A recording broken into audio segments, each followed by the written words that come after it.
Well, let's get rolling. So today we have Kim Camera, which is really cool. I thought I was like, am I reading this thing wrong? But because I had you in my phone as Kim Camera. But she's with Urban Canine, and we met through Josh a couple of weeks ago. And I was like, God, I jumped on the phone and like started hearing your story. I'm like, this is really cool. I think it'd be an awesome episode for the podcast. Something totally different, like off the wall, like different. So I thought that'd be really cool. So Kim, welcome to the show. I appreciate being here with us today.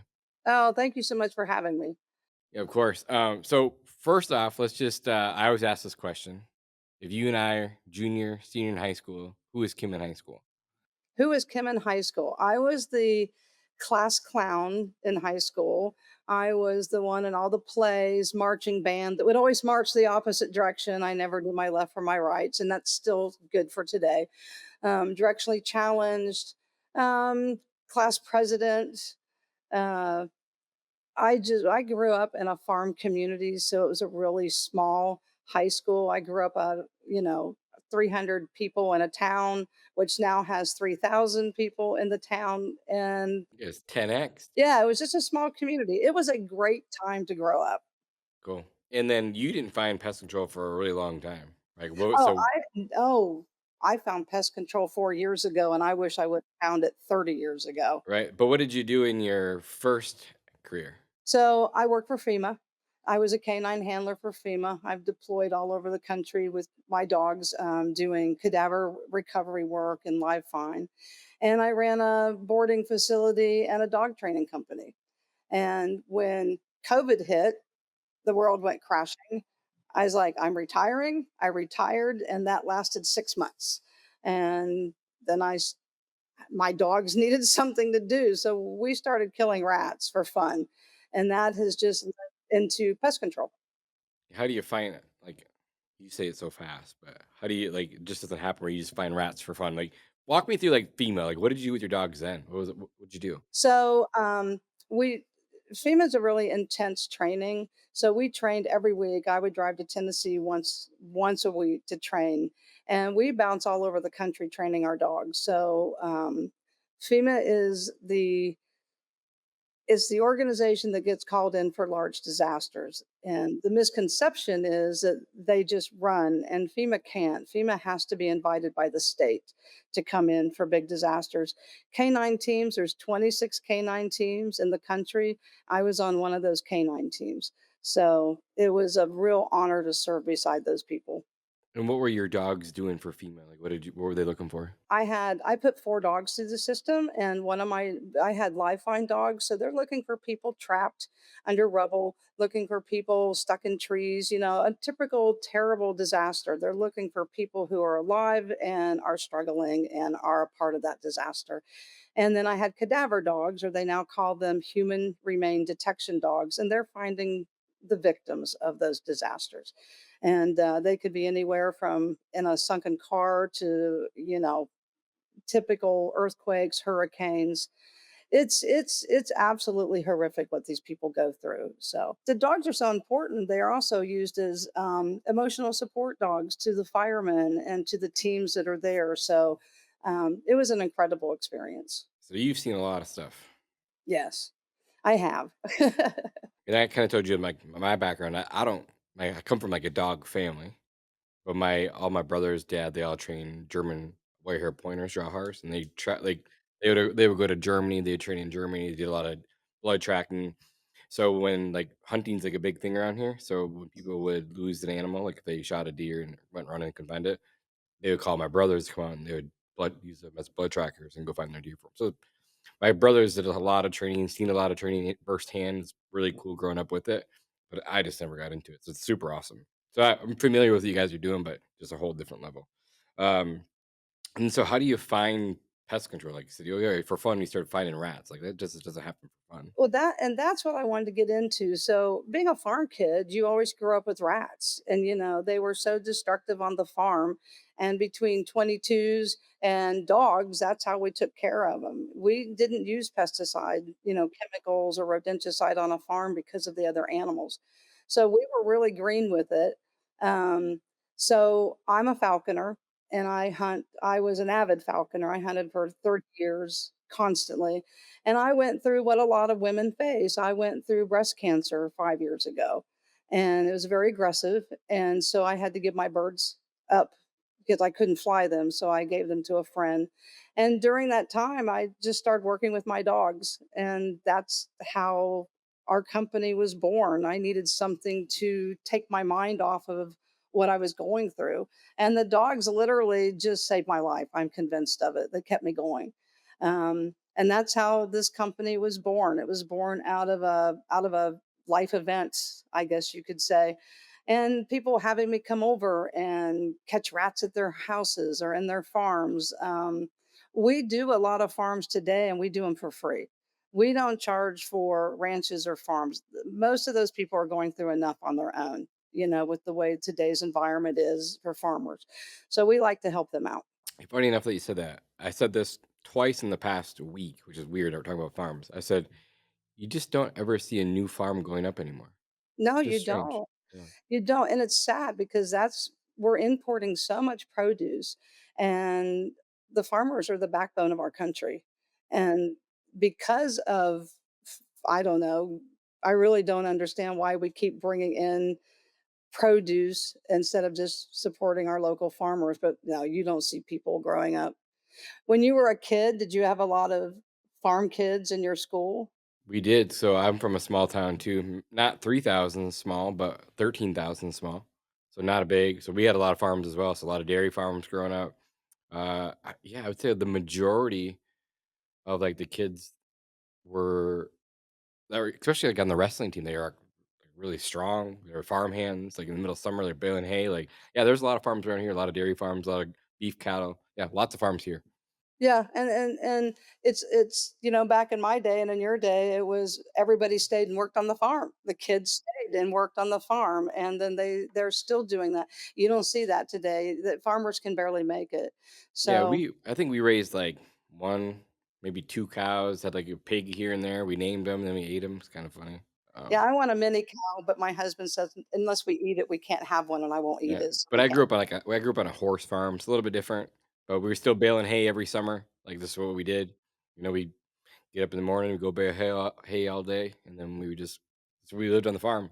But so before school, we'd have to get up, we'd have to clean horse stalls. I was young, but so my brothers did, and I would just throw poop at them. But I that was had to my milk job. cows. I had to go to a friend's house. I didn't personally grow up on an active farm, but I had to go to a farm and milk cows every morning before school. So I still had to work. So Yeah, yeah. I actually had friends that lived 2 miles away. That they had to do the same thing every single morning before they went to school, go milk cows. Wow. So Wow. yeah, what? So you again, someone just called you one day and said, "Hey, like we have some rats." Like, how do you find a rat?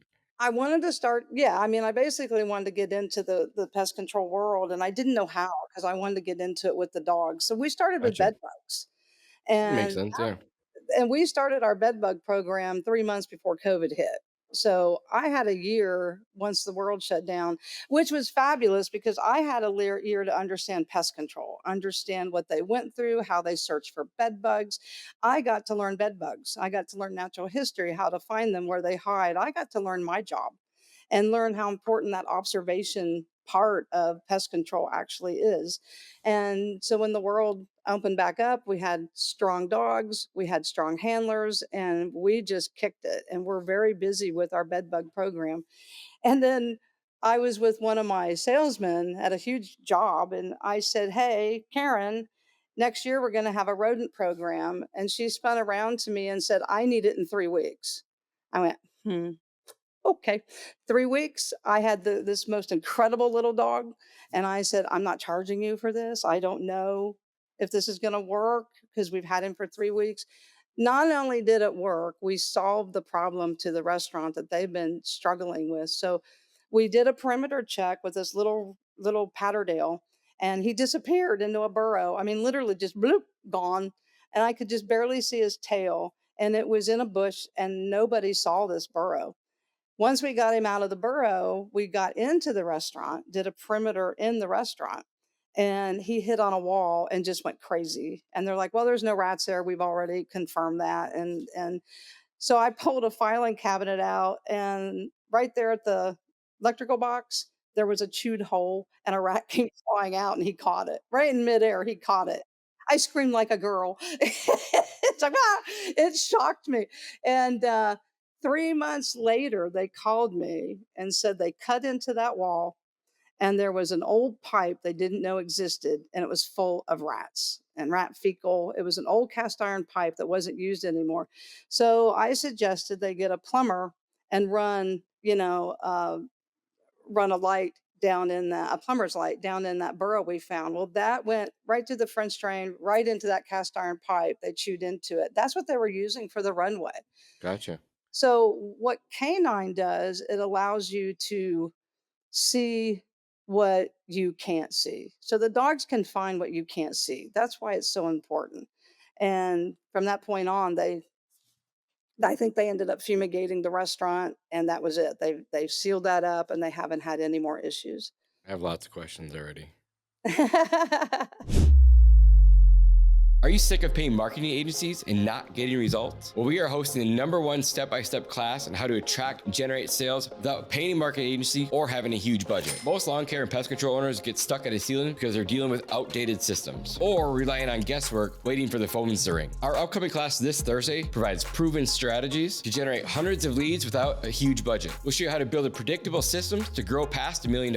We show you how to automate your marketing. We'll also teach you how to delegate and build your team so you have more time. So click the link in the description below. Trust me, you're not going to want to miss this. This is the one thing that I wish I had learned a lot sooner. Now, let's get back to the show. Go back to the bed bug thing. How do you train a dog for bed bugs? What's that process like? I'm sure it's a lot of work, but how do they? Oh, it's a lot of fun. So it's trained just like a bomb dog. It's trained just like a drug dog, a cadaver dog. So the dog is actually you pair the odor with a toy or you pair the odor with food. And so that's how, so the dog's just thinking he's going to go find his toy, or when he finds the odor, he gets the toy, or he gets his treat, or he gets his food. So it's a long process. It's a fun process. It's a motivating process. And but they're trained just like drug dogs, bomb dogs. Yeah. And how often are you training? Like, especially in the very beginning, how often are you training? We train every day. Every We day. train every day now. Every day that we're not working, we're out training. We were out this morning at 6 o'clock training. We have a really nice kennel here. So we get the kennel routine done in the morning and then we get up and we start training. Awesome. And then how Yeah. many dogs? I know you told me this on the phone, but how many dogs do you currently have?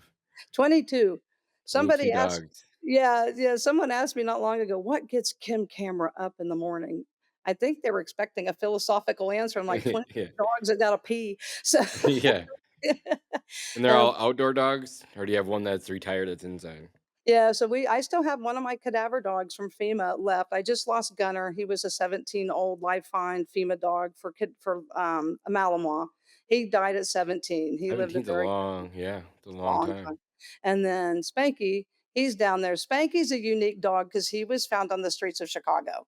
And it took 3 weeks to catch him. He went through a police department. He went through so many handlers because it took me a year to teach that dog to sit.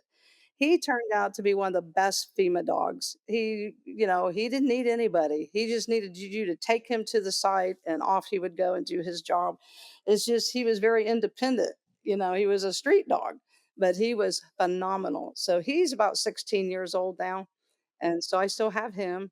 The rest are young. I have all young dogs. So, So I'm gonna go way back now because I'm just curious. Like, what made you get into dogs for FEMA in the first place? Where did you find dog handling? um, you mean just getting training dogs? Yeah. Oh, I was that kid growing up that drug everything home. It followed me, it followed me home story. I had everything from raccoons to possums to snakes to everything. And I don't know, I've just always trained. I come from the zoo world and I've trained everything from birds of prey and free flighted shows, and I'm a falconer. My family is a heavy sportsman family, hunting, fishing. And I got into it by falconry. I killed my first sparrow when I was like 9 and I cried for 2 days after I killed it with a BB gun. It was awful, but I had no problem, hunting with a bird. So that was my part of being in a sportsman family. That's really cool. I know I had a falconer on probably like six. Oh, maybe it's been a year now, but it's super interesting, fascinating there too. Uh, so you got 22 dogs. What kind of dogs are they? So we've got everything from golden retrievers, patterdales, English springers, field cockers, um, a lurcher, couple mutts, anything with really high prey drive. If you call me and say, I've got a dog that wants to kill my cat, I want that dog. It's got high prey drive and I can train it to do pretty much anything. Yeah, we can't have the white not we, but my brothers can't have the wire hair pointers around any cat. Yeah. End of the world. It's just it's Yep. over. Oh, yeah, it's done, and any of these hunting dogs and hunting breeds are just like that because that's why they're good at what they do. They've got you've taken that high prey drive and you've turned it more into detection, flushing, pointing. So you've curved it. You but you didn't take away that drive. Yeah, Right. I have a cat that is constantly in fear of its life here, but it's a house cat. Yeah. So walk me through first walk me through like a typical day and then after that I'll have you walk us through like what a job looks like. I'm super Okay. fascinated. Well, a typical day for us is we get up. We just head right down to the kennel and check on all the dogs, and everybody starts going out. We've got 14 acres here. And so everybody goes into their groups and into their paddocks, and they get to run for 2 to 3 hours while we're cleaning and preparing their meals. And we feed raw and we feed kibble. So everybody's on a little special diet. And they come back in, they eat, they sit for an hour. If we're here, then we start training. Everybody sits for about an hour, lets their food digest, and then we just start getting our groups out and taking off. I've got handlers out today training. I've got a handler in Georgia working today on a bed bug job, and I'm in the office this afternoon, and I've got trainers coming over this evening to train. So it's kind of a typical day. Yeah, the dogs come first. The dogs are our family. These are just like your brothers. I mean, they're our working dogs and but they're family and they're gold to us. So we take really good care of them. Yeah. What like when they're training, what are you guys working on? What do we work on? Yeah. Work we work when you're working a dog and you're actually in the field, your brothers would probably tell you the same. That's where you create bad behaviors. And that's where you find where you've got to fix when you train. So anything that we see, like if our dogs start false alerting or if they get distracted or they're fearful of something, then we start fixing that in training. There's no time to fix that at a job site. You just work, you figure out what it is, come back, and we take pretty good notes with our jobs and with our training, and then you're rehabbing what problem you caused in the field, basically. Right. So like do you have live rats? Do you have dead rats? Do you have bed bugs laying around? This is Mm, we yeah. do. Uh, Like we always had ducks and rabbits and yep. yeah. So we had the cages of ducks that we just used for training. And that's what we do. So we've got bed bugs, and if Greg wants to what my husband, he's in the company too, and if he's retired from Georgia Power, he keeps reminding me he's He retired. retired. Yeah. And I He keep told me. reminding him, he said he wanted to travel, and then he's like, "I didn't mean Mississippi and a trash dump chasing rats," and I'm like, "Well, you should have been more specific with that." Yeah. So if he's laying on the couch watching football, he's feeding the bed bugs. So he doesn't blow up from them. Boy, if I get bit by a bed bug, I blow up. So he doesn't even have a red mark. So we try to keep our bed bugs fed, so the dogs have something to train on, and then we have rats, and we use the rats to train the dogs on detection. We always start with detection. We don't teach the dogs to kill rats. They know how to do that. We teach them to find the rats. So we want them to go into a warehouse and tell me where's the runway, where's the fecal, where's the harbage areas, and let me know what's going on. They already know how to kill them. They're terriers. They're awful little dogs, so they know how to kill about everything. Um, and we have ferrets. So we run a ferret program, and the ferrets will flush the rats out of the burrows to the Really? dogs. She said you let put a pharaoh in a burrow? Hmm. I'm learning this from the UK boys. They're pros at this, and this is what they do over there. And ferreting's an old sport.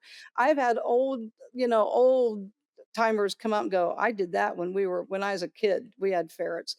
So I imported ferrets from the UK. Are they aggressive? Are they aggressive? Um, yeah, the ones I have now are. I've 'Cause I think bred they're like for a that. pretty big size. So it's funny because the ferrets here are really docile. The hunt's been bred out of them. They're all from one bloodline, basically. So I had to import ferrets into the country that would hunt. And these guys are small, so they can get down into the burrows. A typical ferret's two, maybe 2.5, 3 pounds. These are about 200 to 300 grams. They're not even a pound. They're tiny, and they can get down. And all I want them to do is to flush those rats. I don't want them to kill them. I just want them to flush the rats, and then they'll flush the rats up to the dogs. So we use smoke. So we use a lot of stuff to flush from the burrows. We'll use smoke. We'll use a burrow RX. It really depends on the environment that we're in and what we're allowed to do. It's just so easy to dump a ferret right down through there. That's wild. Because I mean, you go into like a big farm job, like you were talking about. You could have burrows all over the place. Hmm. Yeah, and farms are wonderful because they don't put out a lot of rodenticide or pesticide for the ferrets, so I don't have to worry about the ferrets, getting down into a tube and someone's put tracking powder in there. So I have to be careful with that, in other environments. Um, but yeah, it's nice. I've never lost a ferret. That was my next question. Like dogs, cats, they haven't been bit once. Dogs? Me or the No, ferret? not you, the dog, the ferret or the dog. Ferrets have never been bit by a rat. A rat could kill a ferret, so Yeah, I was they're thinking too. they can crush a ferret's head very easily, those big Norway rats. The dogs get bit all the time, Oh, you know? really? Yeah, and especially a young dog because they wanna grab them from the butt, and they have to learn to grab them from the middle or the head and then shake them, and then they don't get bit. Is that just a training thing there too? It is. I actually train that. So we'll take young rats that we raise here and we'll teach the dogs how to get them safely. And it pays in the field because it does. It pays for the dog's safety in the field. Gotcha. So now we're circling back to your first job. Like, you went to this job for free. They said, let's see if we can go find it. Found the big rat, Norway rat coming out of that behind the fridge or whatever. And that's where it's like, okay, we can do this. And I'm going to turn this into a business. And then walk us through like a typical job, like in a warehouse. A typical warehouse job. Um, the first thing we do is we will go in ourselves and we're going to go do an inspection. So we're going to make sure all the traps have been picked up, or at least we know where the traps are, the glue boards are. I'm so tired of picking glue boards off my dog's faces. So I make sure the glue boards are all picked up. um, and then we'll start looking for ingress. We'll start looking for chews on products and packages. We meet with the teams. We find out where their hot zones are. There's a whole day of prep and observation before we even bring the dogs in. We used to just go right in with the dogs. And we were giving information, but I just felt we weren't giving the pest control enough information, that to help them with their mass trapping. So we're finding that the full day of observation, us inspecting, we're finding things that maybe the pest control missed. We're finding the same things. We're a team. It's not who can find more. It's a total team effort. Then when we bring the dogs in that second day, we can go right to work. We can do our outside perimeter check, and we're always finding things. The dogs are always finding things that no human found. So we're doing our perimeter check. We're getting up into the ceiling if at all possible, and if there is a ceiling, and then we start our pallet work. And it's just long rows. The rows are 4 to 9 inches wide, and the no pest company or human can get down there to see what the activity is. By putting the dogs in those areas, we're looking for tiny things like change of behavior. We're looking for alerts, and then we're marking those down, and then we're flagging the area. If we feel it's necessary, we'll have them pull those pallets out. If I get a solid alert, we're going to pull those pallets out. And we usually find fecal, which is amazing information. Fecal 30 feet back, we've now found a runway. And now the pest company knows I need to mass trap back there. So we're just the eyes and the ears of the extension of the pest company. Our goal is to stop that client bounce, help them, keep maintain their client, maintain their reputation, and give them better information. Cool. So then you set the dogs out. Then what happens from there? So when the dogs come in, or Yeah, well, like because now you're like you just finished basically finish your inspection for the full day, and then and then yeah, talk us through like how the dogs come in. Like, does everyone have to leave the warehouse, or do they keep working yeah, we'll keep working. So we like to work 2 shifts, and I like to work the second and third shift. to give the dogs a break, or just to swap dogs, or We swap dogs. So we'll go in with 4 to 5 dogs, and we take breaks. We want breaks too. We'll take lunch and we'll take breaks. We'll go outside and sit with the dogs for a little bit. Usually takes 3, a 3 to 500,000 square foot warehouse will take about 3 days. And, a million and up take anywhere from 5 to 7 days. So yeah, these dogs they won't tell you when they want to quit. You've got to make them quit because, they want to find that mouse. And something we started that has really helped, we used to do everything with our abatement dogs, our killers, our serial killing rat dogs. They're just looking for that live rat. And it dawned on me, they're not giving me information on fecal. They're not giving me information on runways. You'd see that little head check, like maybe nose go up and a head check. But if you missed it, you missed a runway. So we started training rodent detection dogs. And so we have detection dogs and we have abatement dogs. And the detection dogs, they can find one piece of fecal. And that's what they're trained on. They're trained on that low of threshold, odor And they're threshold. going in first. They go in first. And then if we find something, now we can bring our abatement dogs in. Or if we know we have a hot zone, um, if they know like, well, we've had nests here and we see a lot of activity here, I'll throw my abatement dogs in that area and let two handlers work them while we're over here working the detection dogs, and then we just swap places. So, and I'm finding we're giving a lot more information back. And then we'll do our report with our photos and our report and our observations and recommendations. And we just turn that over to the pest company. That's awesome. So then you bring your dogs in, and you said it takes like 3 to 5 days, depending on how big it is, right? How many rats are you usually finding? So it really depends, and sometimes we don't know. Honestly, sometimes we just don't know. The last job we just did was with for a oh my gosh, a very, very large company. It was 1,002 square feet, and we weren't finding much, and it was mice. And I wanted to get into the maintenance room, which was huge. It was about 80,000 square feet. It was huge. And it had a rooftop to it. And they said, no, it was just cleared. And I said, well, it's quiet, it's dark. That's where we need to be. And I finally found the right person to let me in the maintenance room. And I took Bailey, a little Jack Russell. She went in and she started and just went nuts on this electrical box. And of course, I'm like, "Greg, get down there, get on your knee." And so my husband's getting down there. He was 70 years old and he's getting down. We found it. Bailey found it. It was a tiny hole. They had chewed through the caulking of the joint in the wall where the conduit and everything electrical went up through. They had chewed through that. There was so much mouse grease. There was so much fecal. And I realized, well, that's going to the roof. So we got onto the ceiling, the rooftop of that maintenance inside this warehouse, and there was so much fecal up there. There was tracks up there. There was chews up there, and then there's a ledge that goes all the way to the back of the building. And our dogs were hitting on this pipe in the back of the building nonstop.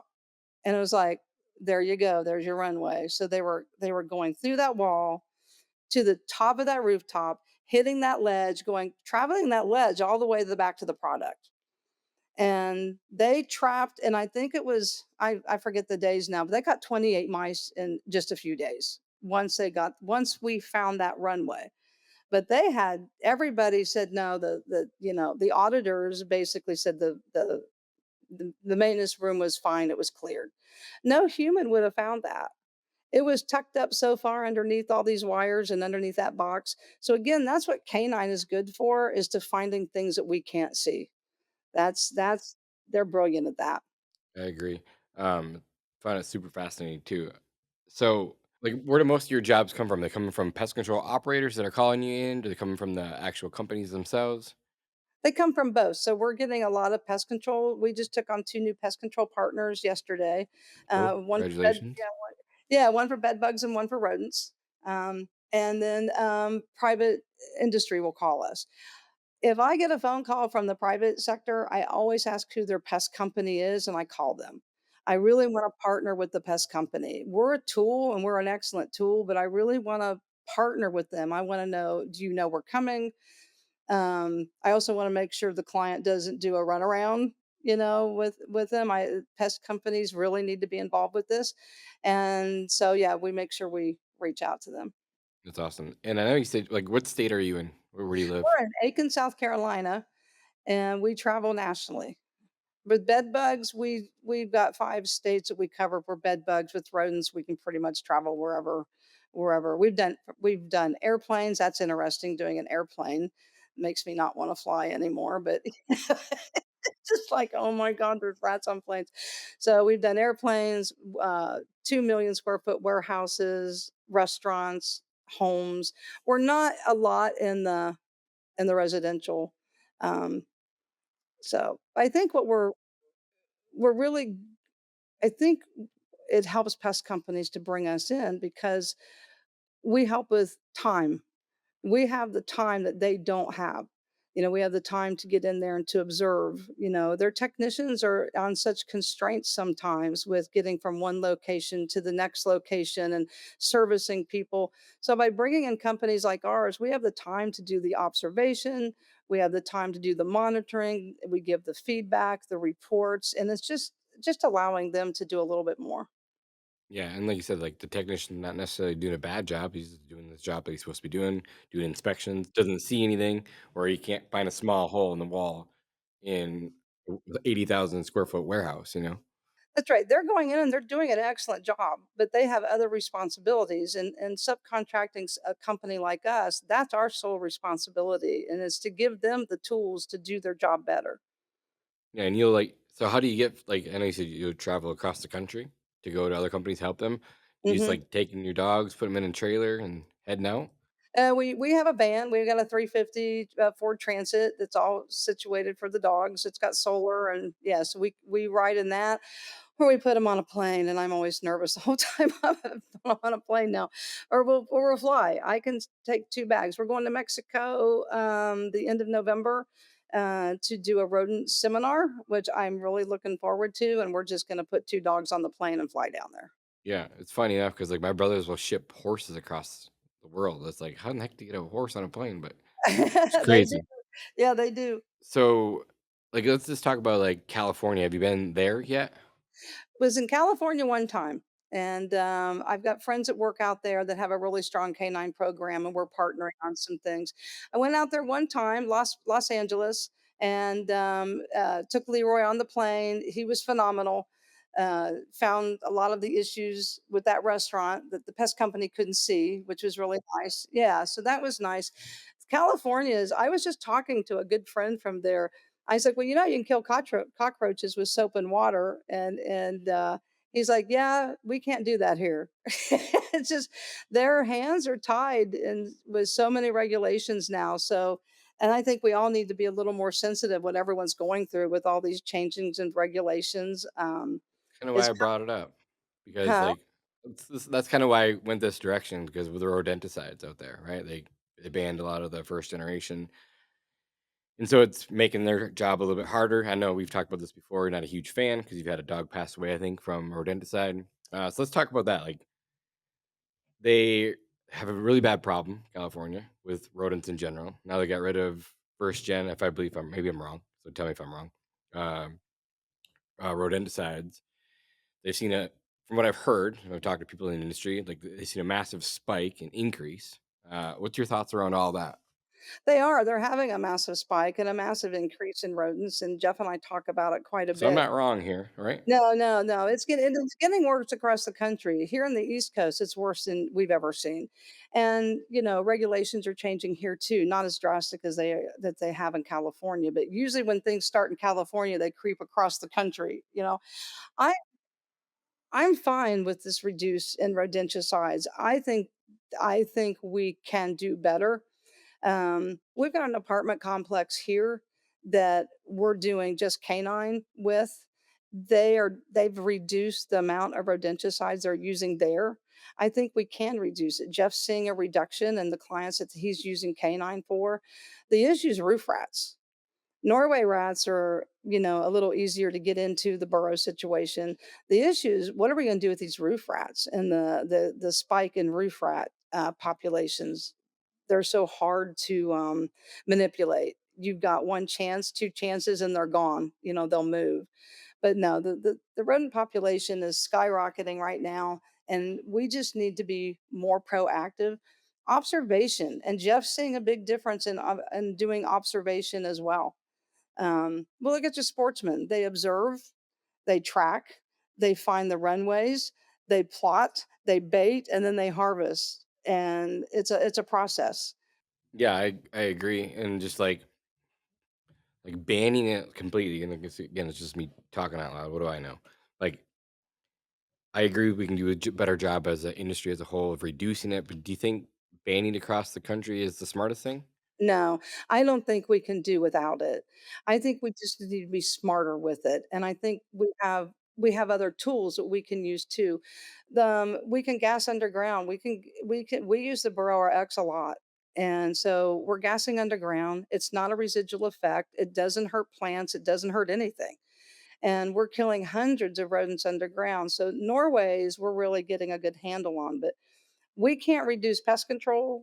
We can reduce it, but we can't do without it. Right.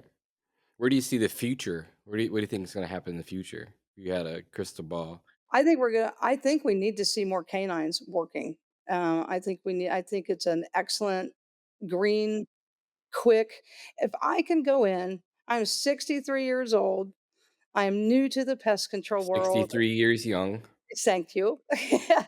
I can go in to a burrow infested facility. I can kill 3,000 rats. That's what I've got in my buckets in 10 days. 3,000 rats in 10 days is the most we have caught in buckets. I don't know what I'm That's killing underground. insane. It's insane.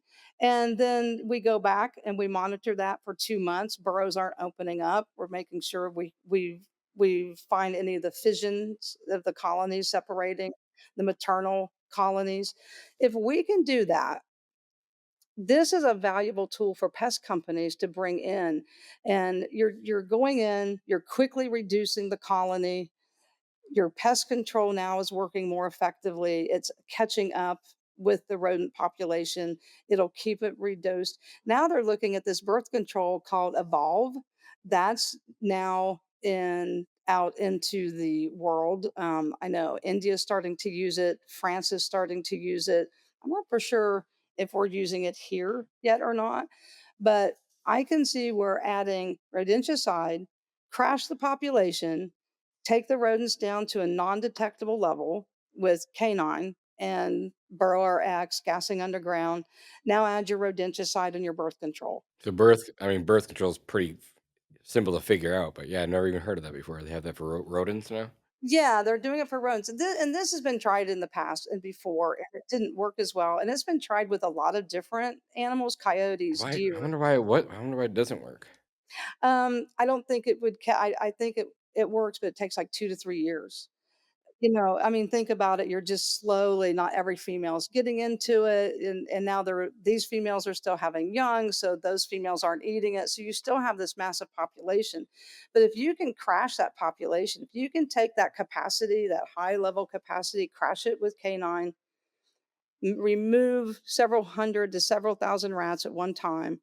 Now you got your rodenticide, you've got your birth control. I think it's manageable. I think it's very manageable. How many canine companies are across the country? Do you have any idea? I don't. I know of 3. There's Oh, 2 here in yeah. South yeah, I know that there's 2 here in South Carolina, me and another company. Jeff's out in California, and no, 4, and then in Virginia, there's 4. I mean, I've heard of a lot of dogs doing bed bugs, like lots of inspections, but I've never heard of them like actually going in and doing rats and mice. I'm like, this is pretty cool. I got to check this out. Yeah, yeah, and I think most people now are getting into the detection, and I think that's great. I mean, we're providing a valuable service, but I find it actually more fun, and I find it more helpful going out and reducing the population. It's insane. I showed you the pictures, it's Yeah, just but my goal is seriously to come out there when you find a job and just like come out there, bring the video team, just go spend a couple of days with you and just record everything. It'd be so cool. oh, I want you to, because after we go in and we all we're doing for 2 days is observing. I'm finding runways, where are they going under the concrete? How are they getting into out of the area? What's their favorite food source? Where are they getting their water? Have they ingressed into any of the buildings in the area? So we'll go and we'll inspect all the buildings for any rodent, ingress. Then we put the dogs out. The dogs will spend that whole day. We'll do a mass kill that first day. And then we look at the demographics of that kill. How many male, how many females, pregnant females, nursing females, and young. The last job we had, 87% of that kill was male. And that's when it hit me. Oh my God, the colony was at high capacity. Now we've got to go find the other split off colonies. So those were all adult males. We found two colonies about 90 feet away. And then we found a really nice maternal colony underneath the dumpster, which is perfect because the young can just go bloop right up into the dumpster. They're not seen, they can eat, feed. There's water puddles down in there, low predation, everything to protect them to grow. So it's perfect. But if you're not doing your observation and you're not looking at your kill, you don't find that information. That was my aha moment that we need to really start paying attention to what we're killing, the demographics of that kill, so we can go look for those colonies.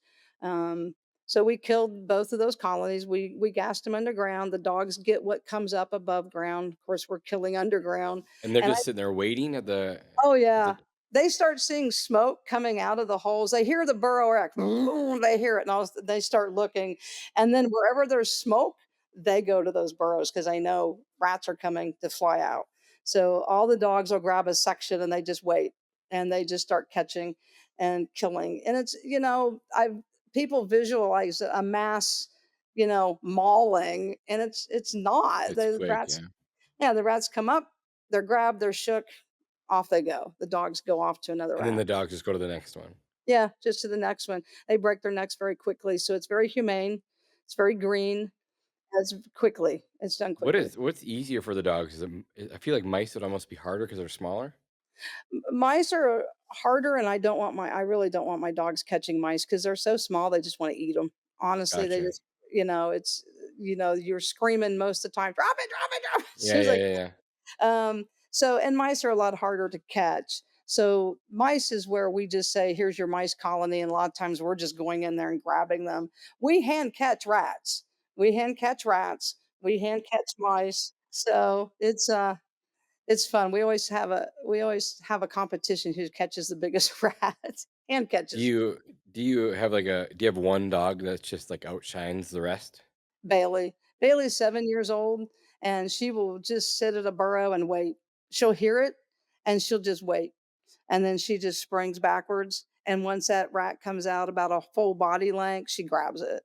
She has hit her head on so much concrete, so many burrow holes, she's done with it. She just So waits she's for smart, the yeah. Is that, like, a prime age for dogs? no, about she she's not ready to retire, but probably another 2 years she will I be. So, gotcha. yeah, so, about 3, most of my dogs are 3, and they're all really good, but she's really good. So what's gonna happen when they retire? They We all keep gonna them. all the dogs will move in the house? Yeah, they stay right here. They rotate between the house and the kennel, a lot anyways, but, they move into the couch once they retire, they got a couch job. I'm assuming that bed bug detection is way easier on them than finding rodents, or is it It is, still it is, but, the rodents, it's not stressful on their joints, and these high prey drives. Bailey was a bed bug dog. She was a certified bed bug dog, and she was a food dog. We had to reward her with food. She had no prey drive. She had no toy drive, so she had food drive. At 2 years Me old, she too. go Huh? Me You too. too? At 2 years old, she killed a squirrel in the backyard, and that was it. You can't get her to do bed bugs. We'd take her to a job, and she'd do 10 rooms, and she was done. So she just now does rodents, that's all she does. That's really cool. What is the process of getting a dog certified for bed bugs? The process So there's 4 organizations now. There's NASDAQA, WDDO, CPDA, and International Resort Working Dog Association out That was in good. Good California. job. Yeah. Yeah. And we certify on all of them. Oh yeah, I'm Switzerland. We're gonna certify on all of them. I'm being neutral. And it's just an odor detection test. It's just simply an odor recognition test. Do they come to you, or do you have to bring the dog to them? You have to go to them. Gotcha. We just went to Ohio to Cleveland and spent 3 days certifying 9 dogs with CPDA, Canine Professional Detection Association. And I'm assuming you had 100% pass rate? They did. They actually all passed, and it was interesting because I wanted to put a hide up high, and we you don't test with stuff like that. You just want to know that the dog is can find odor. We had a rat that was 15 feet off the ground in a box. All my rodent dogs found it, and we forgot it was up there. And he's like, "Oh my God, I didn't take that out." So they found something that wasn't even on the test. So that was nice that they all found that hide like that. Yeah, when you're going into like a big apartment complexes or something like of that nature, how many rooms can a dog do? For bed bugs, we let them do about 2 floors. That's 20 to 25 rooms, and we rotate out. And I like to keep my dogs fresh. That's a lot of nose work and a lot of sucking in air. So, 25 rooms, and we do a lot of, low income, so a lot of clutter, lots of stuff for the dogs to go through. It's amazing that I can find that one thing with all that. It's amazing. I went and did an inspection in a room and told the handler, "You don't need to go in. I inspected it. There's nothing in." He's like, "I'm going to go search with the dog." "No, no, no, you don't need to go search with the dog." It was my husband, so we had a wife-husband moment. "No, no, yes, yes." He went in, he ran that golden retriever down the edge of the bed, and she sat. And I'm like, "There's no bugs there." He goes, "There's a bug." He picked up that mattress. There was one bug about 9 inches between the box springs and the mattress in. One bug. The resident just got home from the hospital the night before, so she had to bring him from the hospital. There was no bed bug, there was no signs, no castings, no bed bug, fecal, nothing, just one bug, and that dog found it. I ate crow for a week on that, so I bet. I bet. What's the like as far as like a revenue split? I don't need the number like between bed bugs and rodents, which do you do more of? So we have 2 divisions, and I would say my bed bugs are, 70% of the income, 30% rodents, but the rodents are growing, and the rodent income's like it's a larger infusion of income at Right. one. Right, The for sure. bed bugs are more the residual type of infusion, cash infusion, yeah. And I remember you said on the call, correct me if I'm wrong, that you wanted to do this for 5 years, right? Yeah, we started right before COVID, so we were down for 2 years. This makes September 1st made our 4th year. This is our 2nd year doing rodents, so it's growing quickly. We're very busy, and we're starting to add dogs and people. So I'm Cool. very happy. Yeah. Awesome. What's the future look like for you Future guys? looks very good. It looks very good. We got our first national contract with a very, very large multi-billion dollar company. So There's only a few of them, so only a congratulations. few of those. Yeah. So that Yeah, was exciting. That was for rodents. And we also do bed bugs for that company. And we do geese patrol for that company here locally. We chase geese off. interesting. What does that look like? What does that look like? Yeah. You take your dog out to the field, and it's a border collie, and if there's geese, they just chase them off the facility, but with him, I can ask him to go away to the right or come by to the left. He'll work one side of the pond, I'll work the other side of the pond, and the idea is just to let those geese know that there's a predator here, you can't come back. They get used to everything else. They get used to the stuffed owls and the dogs, the stuffed cardboard dogs in the field, and they recognize the dogs as the real dogs as a predator, so they don't come back. They had about 500 resident geese. That's what we deal Oh with here as wow, residents, and yeah, we haven't seen a geese for a couple weeks now, a goose for a that's really couple. cool. They're just used to go laying in that same spot, hanging out in the pond or whatever. But no, they have the dog coming around. That's cool.